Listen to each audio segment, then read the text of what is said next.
Inalis bilang miyembro ng National Security Council ang Vice Presidente at mga dating Pangulo ng bansa. Alinsunod yan sa executive order na pinirmahan ni Pangulong Bongbong Marcos. Saksi si Ivan Mayrina. Mahalaga ang papel ng National Security Council bilang pangunahing tagapayo ng Pangulo sa mga bagay na may kinalaman sa pambansang seguridad. Kabilang sa konseho mga miyembro ng gabinete, mga kinatawan ng Kongreso at iba pang matataas na opisyal ng bansa. Pero inilabas ngayong araw na Malacanang Executive Order 81 kung saan binagong bumubuo ng NSC at inalis ang Vice President bilang miyembro nito. Sa isang pahayag, sinabi ni Executive Secretary Lucas Bersamin na layo ng EO na i-reorganize at gawing mas epektibong NSC. At sa ngayong panahon daw, hindi tinuturing ang Vice President bilang akma sa mga responsibilidad ng konseho. Pero kung kakailanganin daw, may kapangyarihan ng Pangulo na magdagdag ng mga miyembro at tagapayo. Ang NSC ay binuo noon pang 1950 at base sa pagsusuri ng GMA News Research, ito ang kauna-unahang pagkakataon na tinanggal ang Vice Presidente sa National Security Council.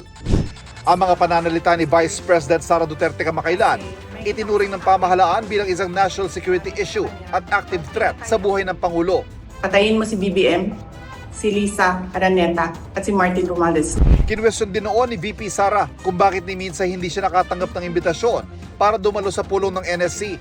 Please submit within 24 hours an explanation in writing with legal basis. Bakit hindi na member ang Vice President sa National Security Council or bakit hindi ako nakakatanggap ng invitation ng meeting, whichever is applicable.